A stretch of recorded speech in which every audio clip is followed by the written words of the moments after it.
नमस्कार दोस्तों, RS. Thakur academy में आपका स्वागत है।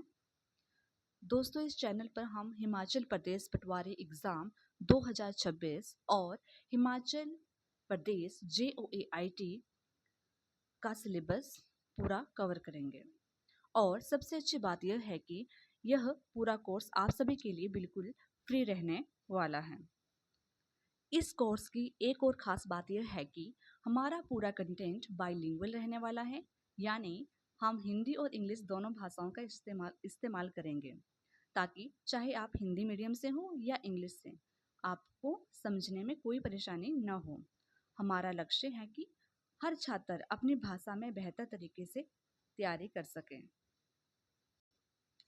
जैसा कि आप जानते हैं, कल की वीडियो में हमने कंप्यूटर के सिलेबस को डिटेल में समझा था। अगर आपने वो वीडियो अभी तक नहीं देखी है तो उसका लिंक डिस्क्रिप्शन में है, उसे ज़रूर देख लें। हर क्लास में हम 3 स्टेप फॉलो करेंगे। सबसे पहले हम टॉपिक की डिटेल थ्योरी पढ़ेंगे, उसके बाद वन लाइनर्स एंड MCQs की प्रैक्टिस करेंगे और आखिर में हम प्रीवियस ईयर्स क्वेश्चन सॉल्व करेंगे, जिसमें हिमाचल के साथ साथ दूसरे राज्यों और सेंट्रल लेवल के एग्ज़ाम के क्वेश्चन भी शामिल होंगे। तो चलिए आज की क्लास शुरू करते हैं। आज की हम पहली क्लास कंप्यूटर ऑर्गेनाइजेशन के अंतर्गत फंडामेंटल्स ऑफ कंप्यूटर पर आधारित हैं। इसमें हम बिल्कुल बेसिक से शुरुआत करेंगे और जानेंगे कि कंप्यूटर की डेफिनेशन क्या है, इसकी इंट्रोडक्शन क्या है और इसकी मुख्य विशेषताएं क्या हैं। चलिए स्टार्ट करते हैं। फर्स्ट है introduction to computer. Introduction to computer, दोस्तों क्या आपने कभी सोचा है इंट्रोडक्शन टू कंप्यूटर क्यों कहते हैं? इंट्रोडक्शन ऑफ क्यों नहीं? देखिए, जब हम किसी पार्टी में अपने किसी दोस्त को दूसरे दोस्त से मिलवाते हैं तो हम कहते हैं let me introduce you to my friend. ठीक उसी तरह से मैं आज आप सभी का परिचय कंप्यूटर नाम के इस विषय से करवा रही हूँ, इसलिए हम इसे इंट्रोडक्शन टू कंप्यूटर कहते हैं। तो सबसे पहले हम इसकी फुल फॉर्म देखेंगे। C means commonly, O means operated, M means machine, P means particularly, U means used for, T means technical, E means educational, and R means research. इसका मतलब ये हुआ कि कंप्यूटर क्या है?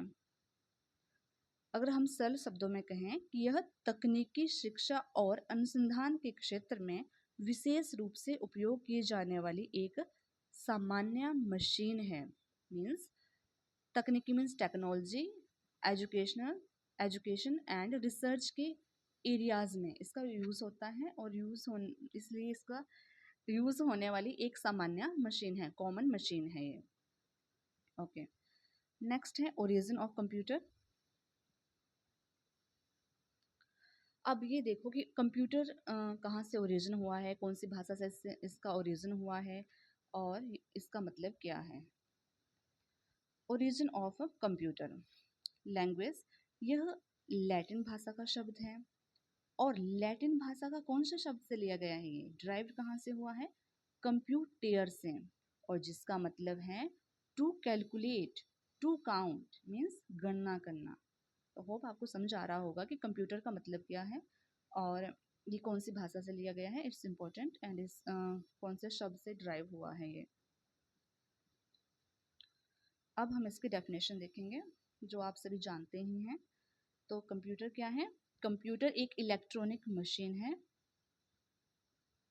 क्या है ये? एक इलेक्ट्रॉनिक मशीन है जो क्या एक्सेप्ट करती है? रो डाटा को एक्सेप्ट करती है एज ए इनपुट। जब हम इनपुट देते हैं, रो डाटा देते हैं, तो इसमें प्रोसेसिंग होती है और फिर यह हमें मीनिंगफुल रिजल्ट देता है और इसी मीनिंगफुल रिजल्ट को और मीनिंगफुल इंफॉर्मेशन को हम आउटपुट कहते हैं। Clear?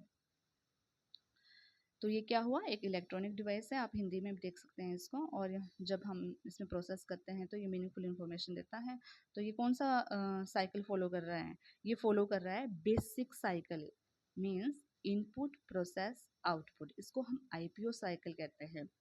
IPO cycle, I means input, P means process, O means output. अब थोड़ा हम देख लेते हैं आईपीओ के बारे में, ये भी बहुत ज़्यादा इंपॉर्टेंट है, इसके क्वेश्चन बनते हैं आगे, आप ध्यान से देख लेंगे इसकी फुल फॉर्म भी, और कैसे कैसे पहले इनपुट आता है फिर क्या क्या आता है ये देख लो आप। आई से मीन्स इनपुट, जो हम कीबोर्ड और माउस से देते हैं। पी मीन्स प्रोसेसिंग, जो हम जो सीपीयू के अंदर होती है। और आउटपुट, जो हमें स्क्रीन पर दिखता है, जो भी रिजल्ट आता है उसको आउटपुट कहते हैं। Next, characteristics of computer. तो स्पीड फर्स्ट है इसकी, स्पीड, यहाँ भी आप बाइलिंगुअल देख सकते हैं। स्पीड, तो यू नो वेल, जो कंप्यूटर है उसकी स्पीड आप सभी को पता है बहुत ज़्यादा फास्ट काम करता है। और कितना फास्ट करता है, इसका जो काम होता है वो millions of calculation in a second, means ये इतनी जल्दी काम करता है। MIPS का मतलब है मिलियंस ऑफ कैलकुलेशंस, या मिलियंस ऑफ कैलकुलेशंस इन पर सेकेंड, या फिर मिलियंस ऑफ इंस्ट्रक्शन, आई का मतलब है इंस्ट्रक्शंस इन पर second.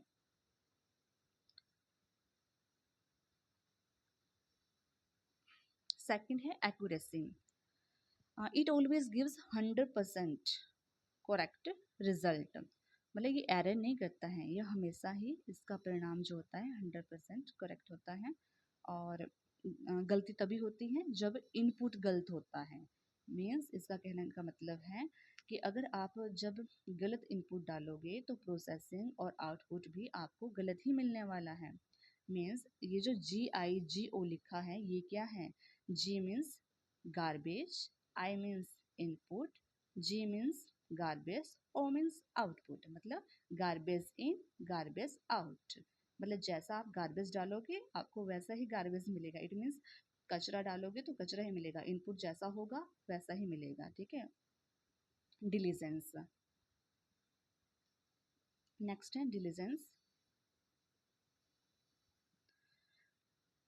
A computer never gets tired or bored. It can work for hours without stopping. मतलब ये इतनी कर्मठता है इसमें, इतने काम करने की क्षमता है इसमें कि ये कभी थकता नहीं है।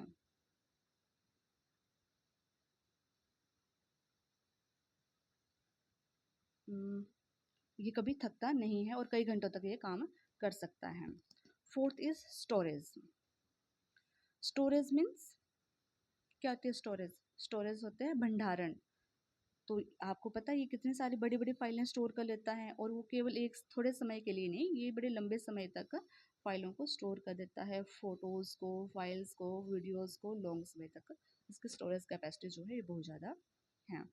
वर्सटाइलिटी, वर्सटाइलिटी का मतलब है अनेक रूपता, मतलब इसका अनेक काम करता है ये, मतलब कंप्यूटर एक ही समय में कई अलग अलग तरह के काम कर सकता है, डिफरेंट टाइप्स ऑफ टास्क कर सकता है एट द सेम टाइम, एक ही समय में कई प्रकार के कार्य। वर्सटाइलिटी क्लियर हुआ, अनेक रूपता, okay. Sixth one is no IQ। ये जो नो IQ है ये इसका लिमिटेशन भी हो सकती है कैरेक्टरिस्टिक के साथ, क्योंकि इसका अपना कोई IQ लेवल नहीं है, किसका, कंप्यूटर का IQ लेवल नहीं है। तो इसका मतलब क्या हुआ, इसका मतलब ये हुआ कि इसमें इसकी नो फीलिंग्स और नो इट्स ऑन इंटेलिजेंस, इसकी ना ही कोई फीलिंग है, इसका अपनी कोई इंटेलिजेंस नहीं है, ये स्वयं कोई निर्णय नहीं लेता है, ठीक है। ये वही निर्णय देता है जो इसको निर्देश दिया जाता है, मतलब जो आप इसको इंस्ट्रक्शन दोगे वही आपको ये डिसीजन देता है या निर्णय देता है या आउटपुट देता है। इसकी अपनी कोई फीलिंग नहीं है, ना ही अपनी कोई इंटेलिजेंस नहीं है। No IQ, intelligence quotient, IQ means intelligence quotient. अब चलते हैं इसके MCQs देखते हैं जो इस टॉपिक्स के हैं, not MCQs but one liner भी बोल सकते हैं आप इसको, क्वेश्चन एंड आंसर्स हैं। गिव, थोड़ा सा रिकैप्चुलेट कर लो अपने आप को। From which language and word is the computer derived. तो यू नो ऑल वेल, कहाँ से आया हुआ है भाई, बताइए। तो कंप्यूटर कौन से शब्द भाषा, लैटिन भाषा का है और शब्द कंप्यूटर से लिया गया है। Second question, what is the basic functional cycle of computer. इसका फंक्शनल साइकिल क्या है, क्या है, अभी तो पढ़ा हमने, आईपीयू साइकिल बोलते हैं जिसको, input process output. Very important question, it's very important. Third, which concept defines the accuracy of computer. कौन सी कॉन्सेप्ट डिफाइंस करती है कंप्यूटर की एक्यूरेसी को, बताइए। सटीकता बोलते हैं एक्यूरेसी को। तो जैसा आप डालोगे वैसा ही आपको मिलेगा, मतलब जैसा इनपुट होगा वैसे ही आउट होगा, means GIGO। It's very important. Fourth question है हमारा, a computer converts raw data into what. तो ये रो डाटा को किस में कन्वर्ट करता है, तो मीनिंगफुल इन्फॉर्मेशन में। जब आप रो डाटा डालते हैं, इसमें इनपुट देते हो इसको, तो ये आपको मीनिंगफुल इन्फॉर्मेशन जो कि आउटपुट के रूप में आपको देता है। Fifth question, what is the IQ level of computer. तो इसका जो IQ लेवल है वो 0 है और it works only on user instruction, जैसा कि मैंने आपको पहले बताया, क्योंकि ये अपना कोई निर्णय नहीं लेता है, सारा कुछ जो हम इसको निर्देश देते हैं उसी के ऊपर ही ये काम करता है। उम्मीद है आज की क्लास आपके लिए मददगार रही होगी और आपको कंप्यूटर के बेसिक अच्छे से समझ आए होंगे। अब बारी है आज के सवाल की। मैं ये देखना चाहती हूँ कि आपको आज का टॉपिक कितना समझ आया, इसलिए इस सवाल का जवाब जरूर दीजिएगा। GIGO की फुल फॉर्म क्या है, इसका जवाब आप सभी नीचे कमेंट बॉक्स में जरूर दें। मैं आप सभी के कमेंट पढ़ूंगी और देखूंगी कि किसने सही जवाब दिया है। अगर आपका कोई भी डाउट है तो बेझिझक कमेंट में आप पूछ सकते हैं। कल की क्लास में इसका एक टॉपिक रह गया है, जो मैंने PYQs बोले थे वो रह गए हैं, जिसको हम कल की क्लास में, नेक्स्ट क्लास में अपने करेंगे PYQs इस टॉपिक के। वीडियो पसंद आई हो तो RS ठाकुर एकेडमी को लाइक एंड शेयर जरूर करें और अपने दोस्तों के साथ भी इसको शेयर करें, सब्सक्राइब करें, लाइक करें, जो भी करना है सब कुछ करें और अच्छे से तैयारी कर लें। कल मैं फिर क्वेश्चन भी पूछूंगी और जो होमवर्क क्वेश्चन है इसको भी। तब तक के लिए मेहनत करते रहिए। जय हिंद, जय हिमाचल।